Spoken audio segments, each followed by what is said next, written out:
तो कर्नाटक की सियासत जो है वो गरमाई हुई है सेक्स स्कैंडल वाले इन वीडियो के वायरल होने से, और इसी के बाद से क्या बैकफुट पर इस वक्त जेडीएस की वजह से बीजेपी भी है, इसी को लेकर चर्चा करेंगे। सवाल आपके सामने, देवेगौड़ा का पोता रेवन्ना एनडीए की मुसीबत बना। शुक्ला जी, देखिए, वैसे तो कर्नाटक में देवेगौड़ा परिवार को गंभीरता से नहीं लिया जाता, लेकिन सबसे महत्वपूर्ण बात यह है कि ये जो घटना हुई है वो नई घटना नहीं है। भारतीय राजनीति में आप नज़र डालेंगी तो अमरमणि त्रिपाठी, गोपाल कांडा, महिपाल मदेरणा और अब अपने प्रज्वल रेवन्ना, ये ऐसी घटनाएं हैं जो प्रभावशाली होने के बाद जब आप व्यवस्था को प्रभावित करने की सामर्थ्य रखते हैं तो ये मानसिकता का जन्म होता है।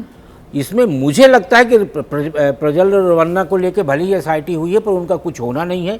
दो तरह की घटनाएं आने वाले समय में आपके सामने आएंगी। या तो उस महिला पे आरोप लगेगा कि पैसे के लिए ब्लैकमेल कर रही थी, या थोड़े दिन के बाद यदि वो महिला तो एक नहीं है ना, वो तो हजारों जो है वो वीडियो जो है, लेकिन जो उनके घर जो उनके घर में है उनकी मैं बात कर रहा हूँ। या यदि वो खुलकर आरोप लगाए दोनों पिता पुत्र पर, लेकिन यदि वो प्रतिरोध के लिए अड़ी रही तो कुछ समय के बाद पुलिस सूचना आएगी कि दुर्घटना में उसकी मौत हो गई है। तो आप देखिएगा कि नारी को लेके राजनीतिक तौर पे शोषण का ये कोई नया नहीं है, और खिलाफ कार्रवाई को लेकर भी मुझे नहीं लगता, मुझे उम्मीद बिल्कुल नहीं। इसको चुनाव से जोड़ रही हूं क्योंकि मौसम चुनावी है और ऐसे में जेडीएस और बीजेपी का गठबंधन है। वो सीटें जहां पर जेडीएस चुनाव लड़ रही थी वो पहले चरण में वहां पर वोटिंग हो गई है। वोटिंग के बाद अब ये मामला जो है वो उबाल मार रहा है।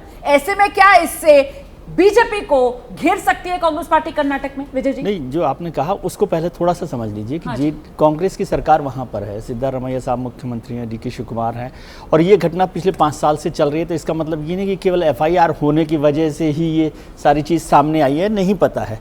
लेकिन उस दौरान कांग्रेस ने उस पर एक्शन क्यों नहीं लिया, या जो एफआईआर हुई या जो हंगामा हुआ, वो इसलिए क्योंकि वो वोका लिग्गा जो कम्युनिटी है उस पर असर डालते हैं देवेगौड़ा फैमिली, और कांग्रेस शायद मैं शायद कह रहा हूं क्योंकि मुझे नहीं पता, लेकिन कांग्रेस जो है उस वोकल लिग्गा कम्युनिटी को नाराज नहीं करना चाहती, जिससे डीके शिवकुमार खुद आते हैं। हाँ, जिससे डीके शिवकुमार आते हैं, देवेगौड़ा फैमिली आती है, और वोकल लिग्गा कम्युनिटी एक बड़ी वोटिंग कम्युनिटी भी है कर्नाटक में, तो उसको नाराज नहीं कर रही। इसलिए वहां पर तक जब चुनाव खत्म हो गया सेकंड फेज में भी, जिसमें देवेगौड़ा फैमिली का भी है और वोकल लिग्गा कम्युनिटी की तीनों सीटें आती हैं, तो उसके बाद कांग्रेस ने ये किया। अब पहली बात।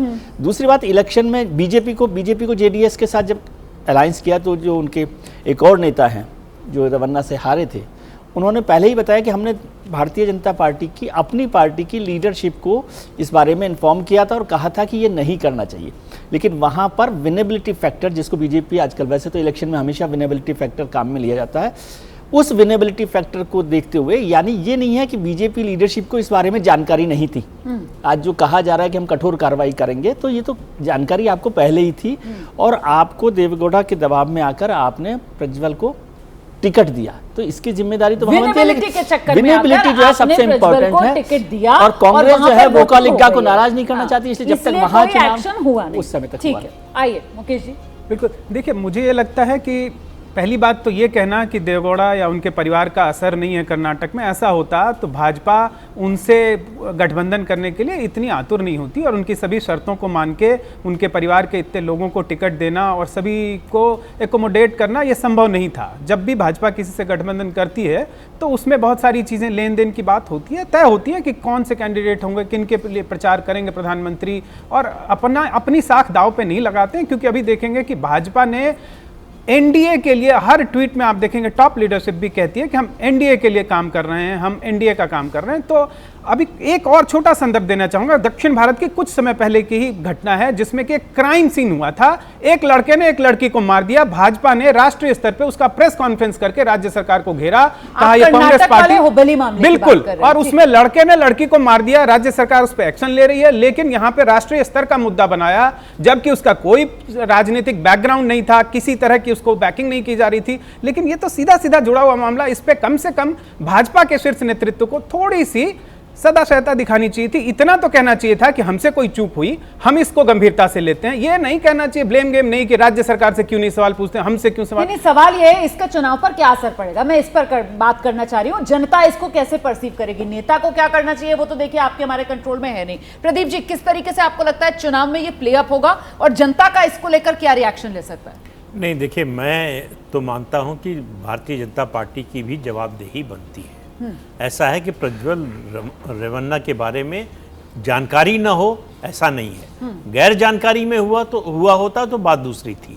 अगर जानकारी में हुआ है और फिर भी आप कोई एक्शन लेने में असफल रहे, चाहे वो गठबंधन का दबाव हो, चाहे वोट बैंक का दबाव हो, कोई भी दबाव हो सकता है, ये अपराध ऐसा है जो अक्षम्य है। बिल्कुल। तो इसमें जो है समझौता नहीं करना चाहिए था। प्रदीप, एक सीट चली जाती। छोटा सा सवाल आपसे ये, तो क्योंकि जिस बात का जिक्र अभी विजय जी भी कर रहे थे, वहां पर बीजेपी के स्थानीय नेता ही इस मुद्दे को लगातार उठा रहे थे। वो वहां पर पार्टी के शीर्ष नेतृत्व को ये कह रहे थे कि प्रज्वल रेवन्ना को टिकट नहीं मिलना चाहिए, इस तरीके के आरोप हैं इन पर। बावजूद इसके बीजेपी उनकी बैकिंग करती हुई नजर आई, प्रधानमंत्री तक उनके प्रचार में वहां पर पहुंचे। तो क्या इसका नेगेटिव इंपैक्ट बीजेपी को वहां पर पड़ेगा कर्नाटक में? नहीं, मुझे लगता नहीं। एक तो उस इलाके में चुनाव हो चुका है, ठीक है। दूसरा, उस परिवार के बारे में लोग जानते, मतलब लोगों के लिए ये कोई शौक नहीं है।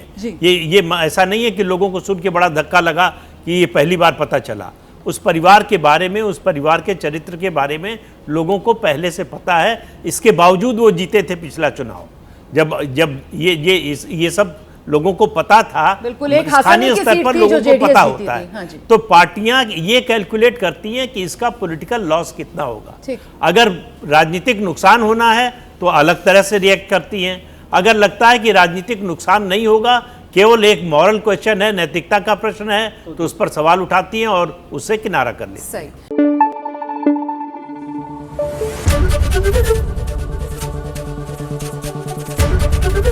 एबीपी न्यूज आपको रखे आगे।